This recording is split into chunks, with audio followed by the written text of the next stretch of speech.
పారిశ్రామికవేత్త చిగురుపాటి జయరాం హత్య కేసు విచారణ కొలిక్కి వస్తోంది. ప్రధాన నిందితుడు రాకేష్ రెడ్డితో జయరాంకు నెలకొన్న ఆర్థిక వివాదాలే ఆయన ప్రాణాల మీదికి తెచ్చినట్లు తెలుస్తోంది. డబ్బు వసూలు క్రమంలో ఏర్పడిన ఘర్షణ కారణంగా రాకేష్ రెడ్డి హత్యకు పాల్పడినట్లు సమాచారం.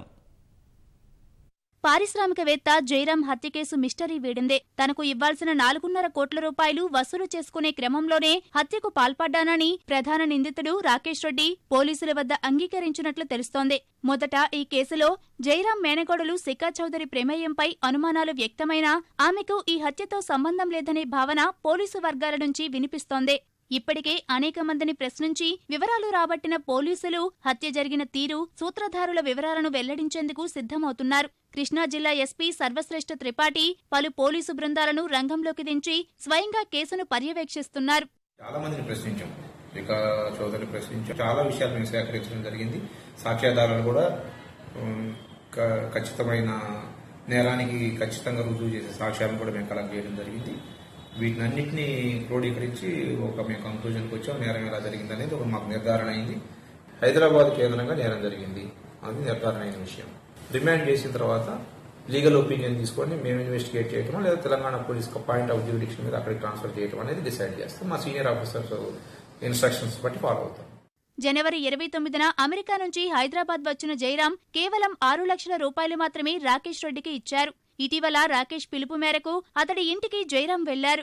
అక్కడ తలెత్తిన ఘర్షణలో చిన్నపాటి దెబ్బలకే జయరాం కుప్పకూలిపోయారని రాకేష్ విచారణలో చెప్పినట్లు సమాచారం. కుప్పకూలిన తర్వాత అతనికి ఇంజెక్షన్తో విషప్రయోగం చేశారా అనేది తేలాల్సి ఉంది. జయరాం చనిపోయాక తొలుత తన ఇంట్లోనే మృతదేహాన్ని ఉంచిన రాకేష్ తర్వాత ఓ కారులో నందిగమ్మ వైపు తీసుకెళ్లారు. ఆపై రోడ్డు ప్రమాదంగా చిత్రీకరించే ప్రయత్నం చేశారని పోలీసులు గుర్తించారు. 6 టీమ్స్ పెట్టాను ఇన్వెస్టిగేషన్ కోసం. చాలా వరకు క్లూ వచ్చింది, మనకి క్లారిటీ కూడా వచ్చింది. బహుశా ఏదో మనీ డిస్ప్యూట్ కనిపిస్తుంది ఇప్పుడు వరకు. మోస్ట్ లైక్లీ ఈయన అక్కడే హైదరాబాద్లో చంపారు, అక్కడే జరిగింది. 31st 11-12 మధ్యలో జరిగింది. మళ్ళీ అది బాడీ తీసుకొని ఇక్కడ డిస్పోజ్ చేశారు. ఇక్కడ వచ్చి కార్ న్యూట్రల్ గేర్లో పెట్టుకొని తోసేసి పక్కన పెట్టారు. తర్వాత ఈయన ఏదో బస్ ఎక్కేసి మళ్ళీ హైదరాబాద్ వెళ్లారు. తనకు ప్రాణాపాయం ఉందని 2016 నుంచే జయరాం చెప్పేవారని ఆయన భార్య పద్మశ్రీ వెల్లడించారు. సొంత అక్క నుంచే ప్రాణహాని ఉందని చెప్పేవారని పేర్కొన్నారు. ఆర్థికపరమైన చర్చల కోసమే జయరాం అమెరికా నుంచి భారత్కు వచ్చారన్న ఆమె టీవీ ఛానల్లో శిఖా ప్రమేయం ఎక్కువైనందున ఆమెను బాధ్యతల నుంచి తప్పించానన్నారు.